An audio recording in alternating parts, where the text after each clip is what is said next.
guys can't predict the future. You guys couldn't even predict the past. Nobody predicted the crash of 2008. Well, actually, that's not quite true.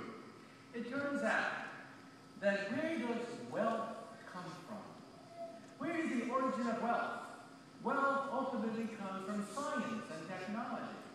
But science and technology come in waves. One invention, like the steam engine, creates secondary inventions, and that creates a wave of wealth, fantastic wealth. But that wealth can create a bubble, and when that bubble pops, you get a depression. So let's now look at the past, and then we will predict the future. Let's go back to the year 1800. In 1800, we physicists worked out the thermodynamics of steam engines. That created the locomotive. That created steel mills, textile factories, incredible wealth that we had never seen before, the Industrial Revolution. But wealth has to go someplace. And where did this wealth go? To create a bubble. A huge bubble on the London Stock Exchange. And what happened? It popped in 1850. The first great crisis of capitalism. Well, then we physicists were not restless. We decided to move on.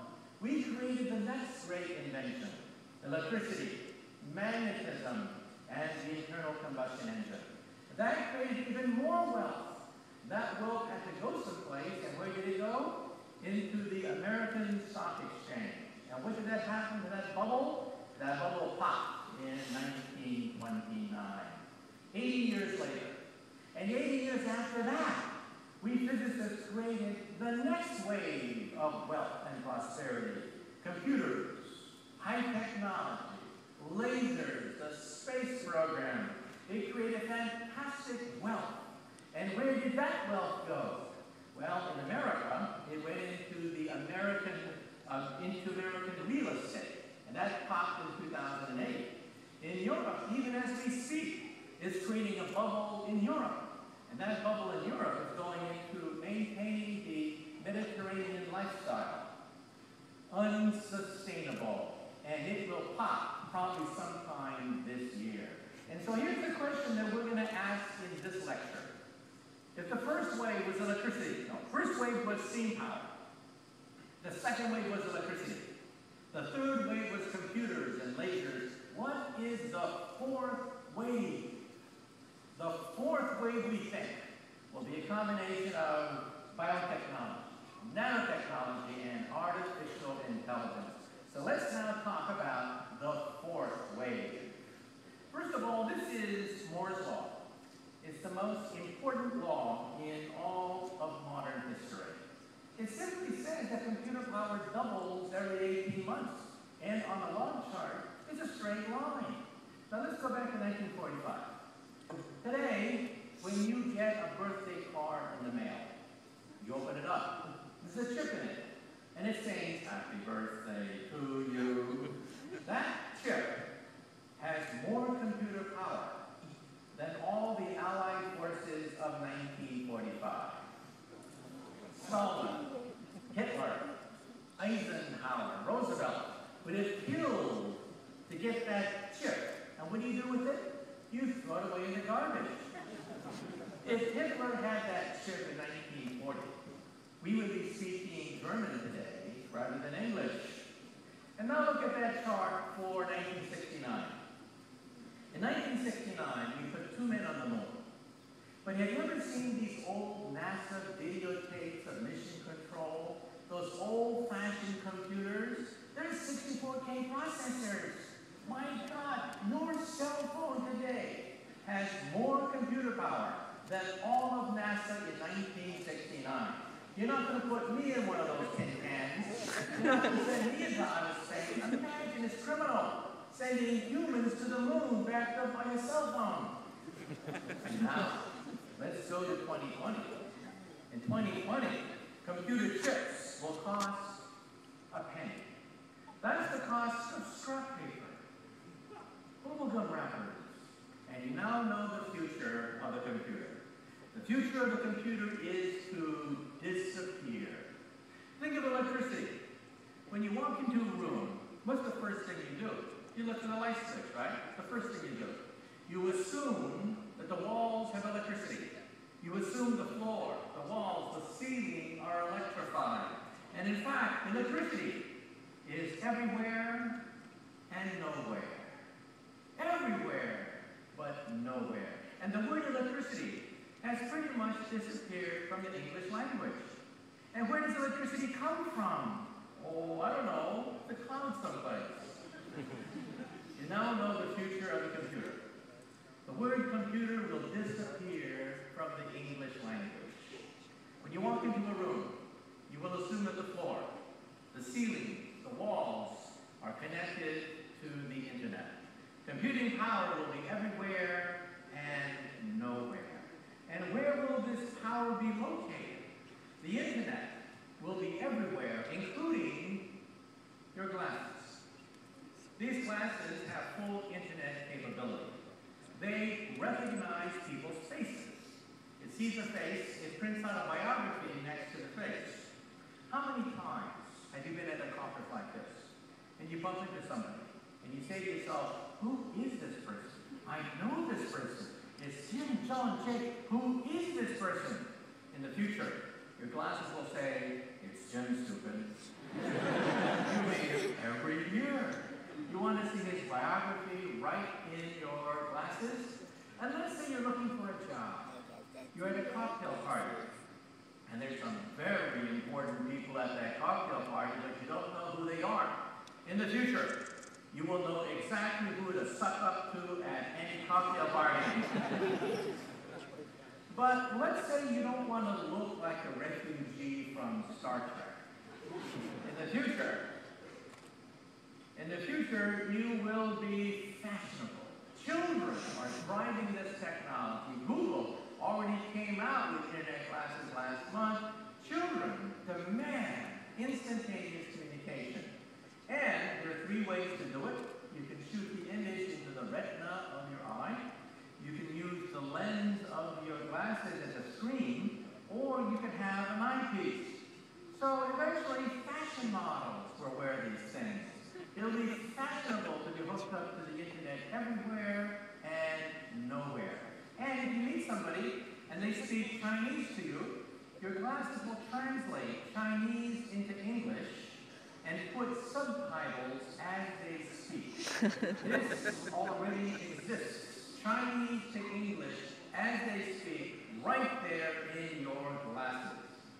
So eventually, this is going to be the future of your home office, home entertainment center, emails, but there's a problem. There's a big problem. Let's say you don't wear glasses. Let's say you don't like glasses. Then what are you going to do?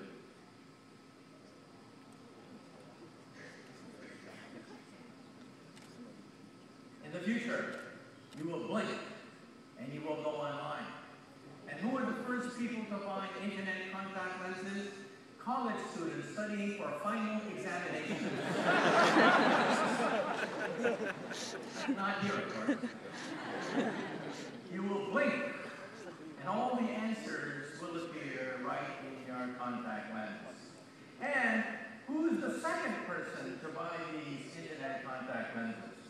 President Barack Obama, so that he doesn't have to have these teleprompters anymore with his script, okay? Who's the third person to buy these internet contact lenses? Vice President Biden, so that he doesn't go off message. Who else will buy these internet contact lenses? Tourists. You're in Rome, you can't speak Italian, you can't bargain with the merchants, no problem. In your contact lens, you will see subtitles even as they speak to you. And as you walk through the ruins of the Roman Empire, you will see the entire empire resurrected in your contact lenses as you walk through the ruins. Now, this is called augmented reality. Virtual reality is for children. That's when you put on glasses and see a cartoon. Augmented reality is for adults. So you see information imposed on reality. NASA wants this so that NASA astronauts can make repairs in outer space. Now you've seen this before. You've seen a Hollywood movie that has augmented reality. What is the name of that Hollywood movie? Terminator. Here is the former governor of California. Terminator. It's a very bad move. The Terminator robot looks through augmented reality. When the robot sees John Connors, you see a biography. A biography of John Connors right in your contact lens. So in the future, you'll know exactly who you're talking to, what the biography is, right there in your contact lens. The military has a version of this. It already exists. I took a film crew from the Science Channel. We flew down to Fort Benning, Georgia, where actually I did my basic training years and years ago during the Vietnam War, and I put this on. It's about ½ an inch long. It sticks onto your helmet. You flick it right over your eye, and instantly you are online. The internet of the battlefield. Enemy forces, friendly forces, artillery, armor, right there in your contact lens, instantly. So who will buy these things? Everybody. In fact, let's say that you send your husband off to do grocery shopping and he always gets it wrong. You have that feeling? Well, in the future, your husband's contact lens will send the image to your contact lens at home. And you will see exactly what he is seeing, and he will always buy the groceries correct. Okay? And how will we pay for things at the supermarket? This is the future of money. Even money will be digitalized in the future. In Japan, you can already point and click, and buy things in Japan. And in this country, it's also beginning to be offered at discount chains. Your wristwatch, your cell phone, your jewelry, whatever, because computers, the word computer has disappeared from the English language. And this is your cell phone of the future. Today, if you have fat fingers and you want to type on your cell phone, good luck, Charlie. You can't type on a cell phone with fat fingers. So in the future, you will scroll out e-paper. This is electronic paper. Every dot is a transistor. It's flexible. You can fold out a TV screen right from your cell phone. And this is the future of wallpaper. When chips cost a penny, you'll be able to get yards and yards of intelligent paper. Let's say that your wallpaper is old, ratty, discolored. What do? You suffer. In the future, you will talk to the wall and say, mirror, mirror on the wall, please change color. Boom, the wallpaper changes immediately. And this is the future of your living room. When chips cost a penny, you'll be surrounded 360 degrees by wall screens. So chips cost a penny and they'll be everywhere, including Christmas toys. Toys are becoming more and more intelligent because of the chip in them, and this is creating a problem for the English language. We have a contradiction in terms called smart Barbie dolls. Another contradiction in terms is Microsoft Works. That is also a contradiction in terms. And this could be the future of your love life. Let's say that it's Friday night on a college campus and you have no date. What do? We all know what you do. You get stone drunk. In the future, you go to the wall and say, mirror, mirror on the wall, who's available tonight? Your wall immediately contacts all the other walls and sets you up for a date. And then afterwards, you see a movie. And you say to the wall, mirror, mirror on the wall, we want to see Casablanca, except remove Humphrey Bogart's face and put my face instead. You will be the action hero of all your favorite movies. And in the future, if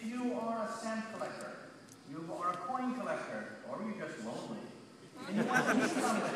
If you want to meet somebody, you'll sign up for a dating service, and as people walk by you, their heads will light up in your contact lens, indicating that they too are lonely, they too are sad, they too are coin collectors right as they walk by you.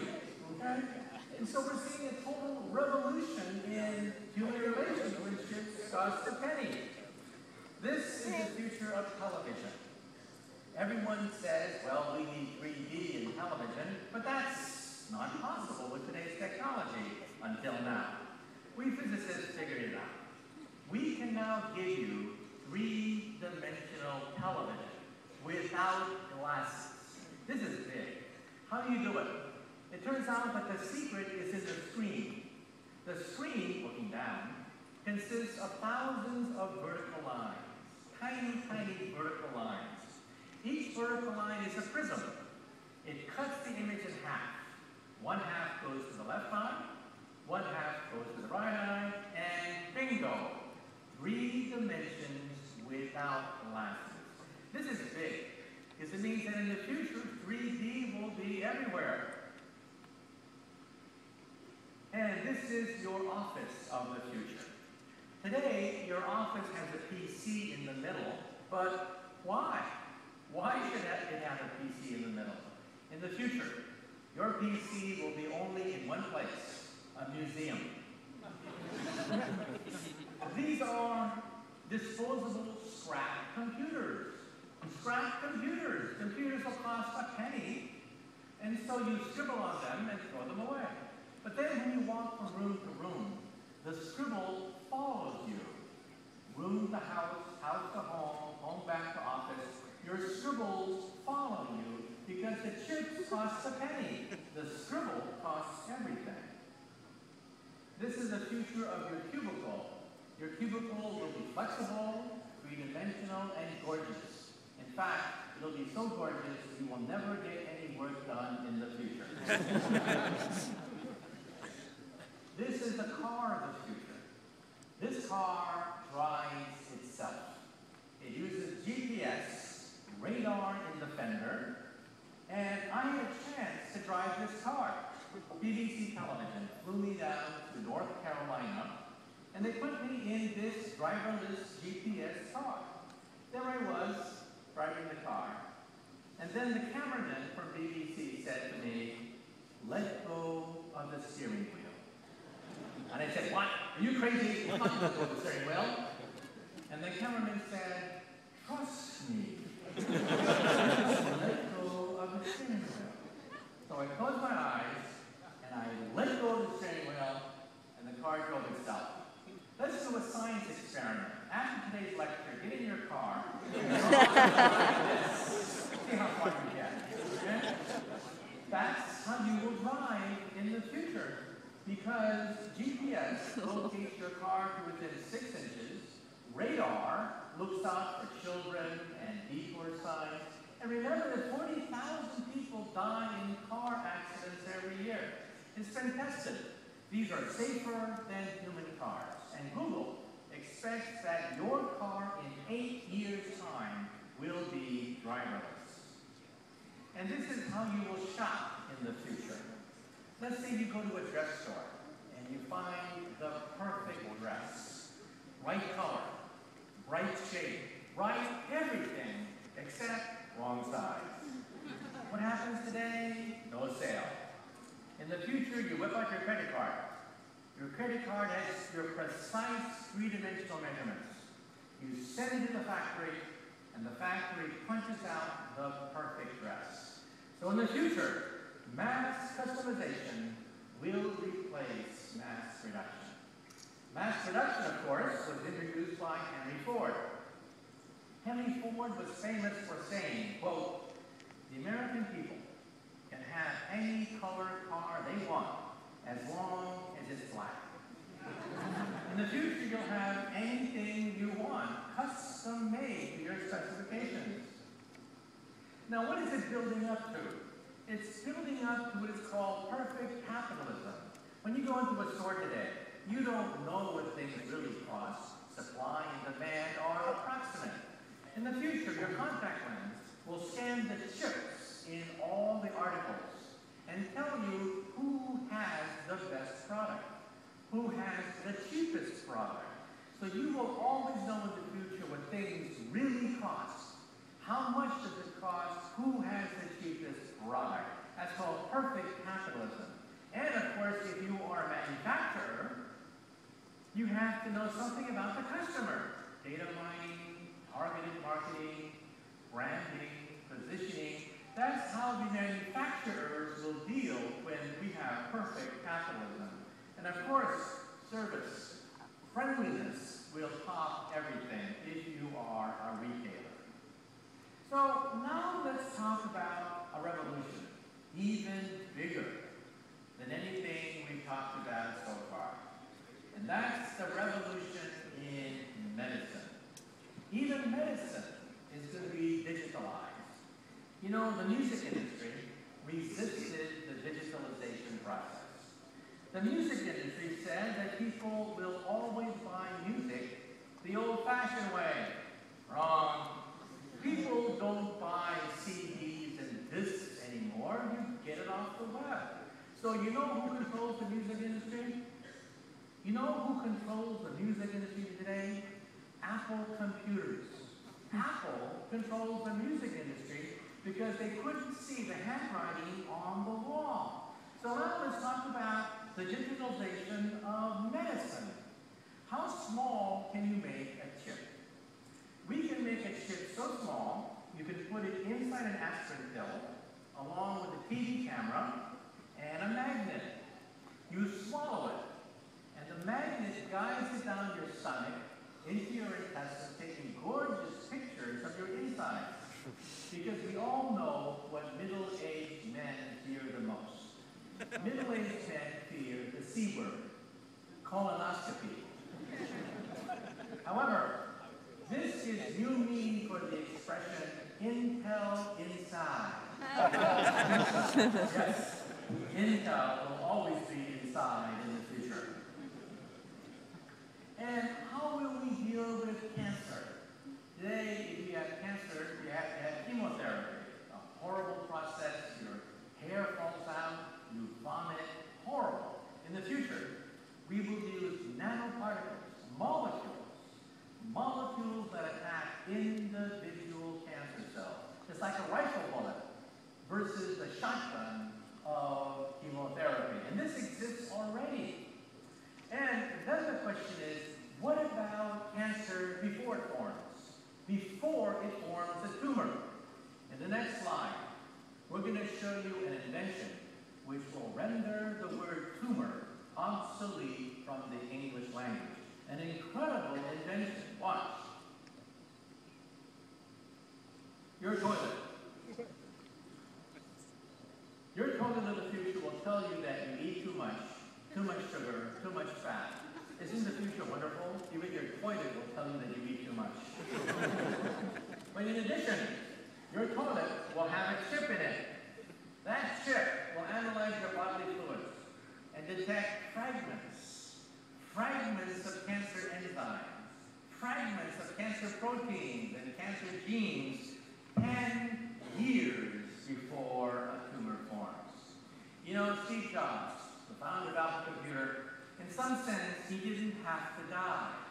If he had lived a little bit longer, we would have had DNA chips.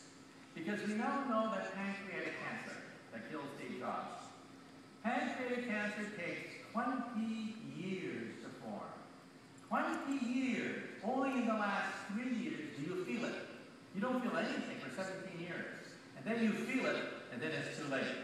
In the future, your toilet will tell you that you have pancreatic cancer. Do something. You have 20 years.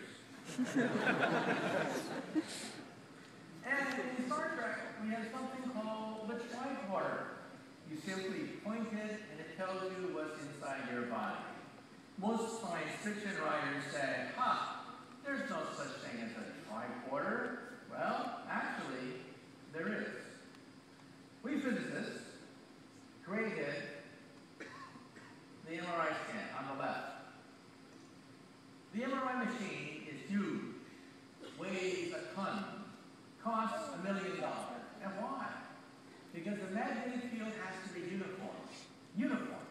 But we can now use computers to compensate for a weak, irregular magnetic field. On the right is the world's smallest MRI machine. It is the size of a briefcase. And the physicists in Germany, two German physicists who created this device, have estimated that in the future, the world's smallest MRI machine will be this big. According to the laws of physics, this is the smallest MRI machine. This is going to change everything. Also, in your bathroom mirror, we can put a chip today in your bathroom mirror that picks up moisture when you blow on it. The chip analyzes for a P53 gene that is mutated in 50% of all common cancers. Your bathroom mirror will tell you if you have lung cancer just by blowing on it. This is going to change everything. The word tumor will disappear from the English language because you will always know what is inside your bodily fluids. And we will have the human genome for you. The first person to have his genome read cost $3 billion for the first genome. I had my genome read. BBC television took some of my blood, sent it down to Vanderbilt University in Tennessee, and I had most of my gene sequenced. Today, if you want to have your gene sequenced, it costs $1,000. In the future, it'll cost $100. This will be your owner's manual. You have an owner's manual for your cell phone, your laptop, your iPad. You have an owner's manual for everything except one thing. You have no owner's manual, and you will have it in the future. And what will we do with this owner's manual? We will grow organs of your own body from your own cells. This is an ear. It's made out of plastic. You take cells from your own ear, stick it inside the plastic, and it grows to create a perfect ear. Then the plastic dissolves, and you have an ear without any rejection mechanism. On the left is bone. We can now grow nearly unlimited quantities of bone from your bone. On the right is cartilage, noses, ears. In fact, today, we can grow skin, noses, cartilage, ears, blood vessels, heart valves, bladders. The first bladder was grown a few years ago, and it works. The first windpipe was grown from a woman's own cells just last year. And here's the good news. In about 5 years' time, we will grow the first liver. So for all you alcoholics out there, take heart. We will grow the liver. So drink up after this lecture. And the brain is now being unraveled. On the left, for example, is the brain scan when you tell the truth. Not much happens when you tell the truth. But on the right is your brain when it tells a lie. Well, if you tell a lie, first you have to know the truth. Then you have to create the lie. And then you have to calculate the consistency of the lie with all the lies you've been telling all these years. That's a lot of brain power. Your brain lights up like a Christmas tree. And in the future, when you walk into a room, you will mentally control everything around you, just like a magician, just like a god. This gentleman here had a stroke. He is paralyzed. He cannot move, totally paralyzed. He's a vegetable. At Brown University, they put a chip in his brain, They connected the chip to a computer. This person who is paralyzed can now write email, answer email, surf the web, do video games, control his wheelchair, and he is paralyzed. This is mind-controlling matter. And this is my colleague, Stephen Hawking. Stephen Hawking is a great cosmologist, except he has lost control of everything except his eyes. He can only blink. So, look at his glasses. Scientists put a brain sensor right in his glasses, and that's how he communicates with the world. He communicates by thinking and having it control this device. And what about the aging process? Believe it or not, we scientists now know what aging is. We didn't know what aging was 10, 15 years ago. Now we know what aging is. Aging is error, the buildup of genetic and cellular error. When error builds up in a cell, its instructions get rusty. As a consequence, cells don't work that well, and that's why your skin sags. That's why your bone becomes brittle, because of error. But the body has error-correcting mechanisms. We can accentuate these error-correcting mechanisms. You realize that right now, we can double the lifespan of every animal that we've tested, and we've tested yeast, spiders, insects, butterflies, rabbits, mice, rats, dogs, cats, primates. You eat 30% less, you live 30% longer. And did you know that some animals apparently live forever? The crocodile and the alligator do not age. Apparently, they are immortal. Now, you may say to yourself, that's a bunch of bunk. I read on the internet that alligators live to the age of 70. But you see, that's when the zookeeper died. No one has ever seen alligators or crocodiles get old. They're just as virile at 80 as they are at 2.